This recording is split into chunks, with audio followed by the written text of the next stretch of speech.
Over the last few years, we have thankfully made amazing leaps forward in the empowerment and equality of women. However, when it comes to metrics which give us insight into how well we are getting along, things seem to be going in the wrong direction. We need to start having more conversations about the breakdown in modern gender relationships.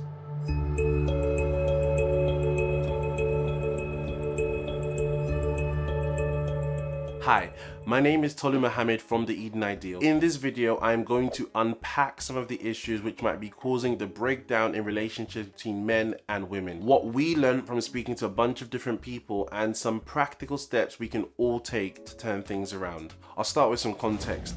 Over the last few years, we've been seeing some really encouraging trends in the empowerment of women, particularly against economic markers.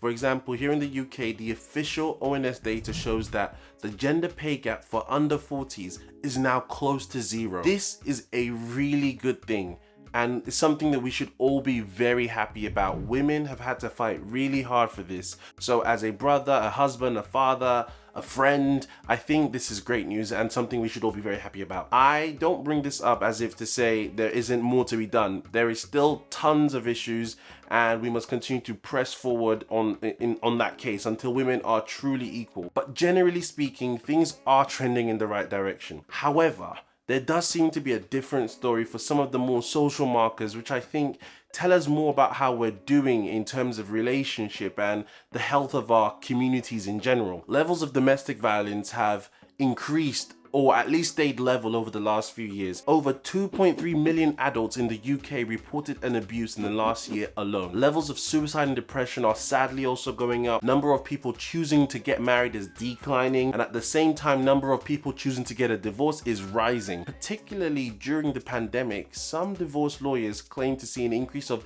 122% in inquiries. A UN report estimated that 97% of women aged 18 to 24 had been sexually harassed. That's 97%. I'm not a researcher or anything. I know all of these things are very complex and there'll be multiple factors contributing to them. But I do think that the data suggests that there is something very broken about society right now. Here at the Eden Ideal, we believe that God created this world to be good, and he still wants it to be. So our mission is to take inspiration from his ideals to find practical ways to address the issues we see in our communities. We want to create useful resources and content to help anyone who also wants to get involved. On this particular topic, we've been having a lot of conversations with different types of people. We spoke to groups of men, women, couples, young men, pastors. We even had a live event where we brought different people together to hash things out. We'll be releasing some of these conversations on our YouTube channel and on our podcast. So if you haven't already, please subscribe to our channel so that you can listen to them and get involved in the conversation as well.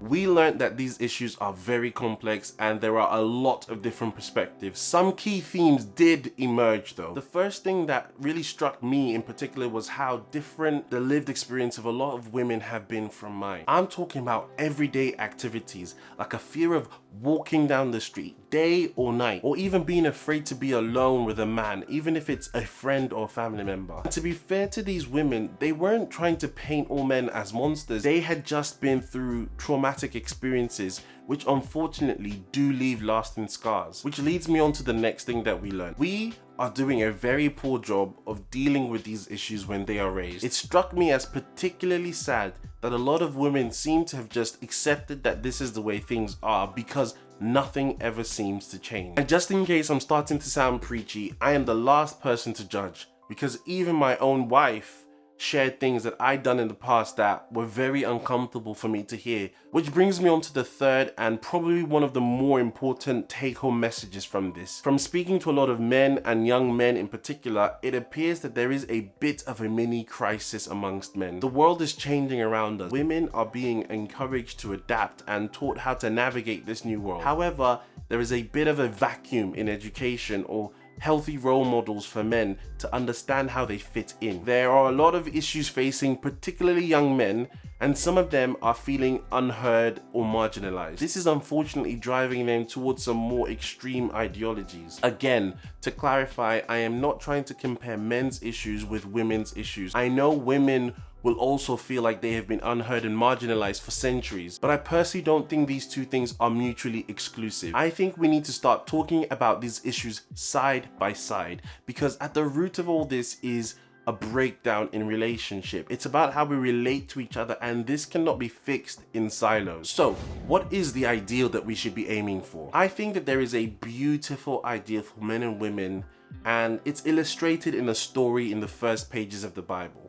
For those who aren't familiar, I'll give a very quick summary. So, God's just created the whole universe and everything in it. He then plants this beautiful garden with beautiful trees everywhere, rivers lined with gold, all sorts of animals running around. Then he creates a human to steward and manage this garden. So this man gets to work. He effectively becomes God's taxonomist. I had to look that up. It's an actual job. So he's naming all these animals, but something's missing. God realizes that this man can't get the job done on his own. He needs a companion. So he puts him into a deep sleep, splits him in half, and uses one of his sides to create a woman. The perfect analog to the man. They complement each other in every way, both created to be the equal image of God. Only together are they able to steward this garden effectively. And at the end, it describes what this ideal state of human relationship should look like. It says they were one, naked, yet felt no shame. Now, regardless of what you think about this story, whether you think it really happened or is just a symbolic narrative, or even if you think it's all completely made up, the point of the story is the same. And I think there is a lot of wisdom in it. Men and women need each other to effectively run this world. Now, as the story develops further, we see what happens when things go wrong and the man and woman stop working as a unit. The first thing that goes is trust. They hide from each other. They start to blame the other side, taking no accountability. All of a sudden, power dynamics that weren't previously there are introduced into the story, and ultimately they model this behavior for their children, and one of them ends up murdering his own brother. This is the exact same thing that is happening in our society today. Unfair use of power dynamics, extreme polarization, inequality, and sadly, in extreme cases, people end up killing each other over this. This is the sad reality. But I do think that if we take active steps to get back to that ideal state, we have a chance to start to turn things around and reverse some of these trends. These three simple words: one, naked, and unashamed. One, being a state of unity where you're thinking about what's best for the other person and not just yourself. This requires a lot of patience and sacrifice, and sometimes even compromise. It doesn't just apply to romantic relationships.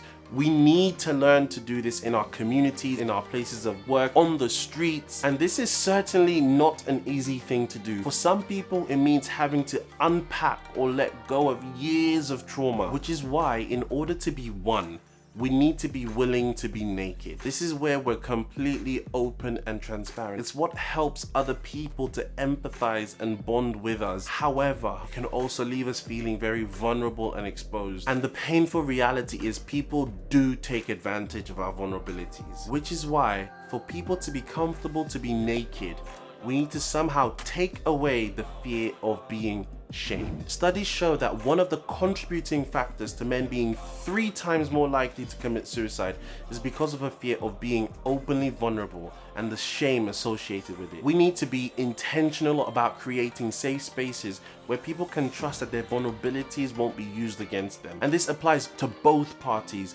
If all we do is demonize people when they do something wrong, then they are less likely to seek the help that they need to change. But we also need to demonstrate to those who have been wounded that things won't be just brushed under the carpet. That is how we create safe spaces for others to feel comfortable coming forward as well. We realize that this isn't going to magically solve all the world's problems overnight, and it won't always be straightforward to implement these steps, but it's a start. I'm still at the start of my personal journey, but I can already see the benefits of applying these steps in my own personal relationships. Even if you don't follow these steps, at the very least, you should start having more conversations about this and encouraging others to do the same. You don't need to be an expert. Just having the conversation can bring real healing to people in your community. We want to help as many people as possible to start having these conversations, so we've pulled together a simple guide with a bit of information. It will have links to where you can go if you want to learn more, and simple steps on how you can facilitate a conversation like this in your own community, whether that's a small group or a church or any organization that you're in. It's completely free of charge and the link is in the description below. We've barely scratched the surface on this topic ourselves, and we know that there's still a lot for us to learn, so please comment below letting us know your thoughts and subscribe to the channel because we hope to have many more of these conversations. Don't forget to like and share this video if you think it was useful. It really helps with spreading the word. Thanks for watching.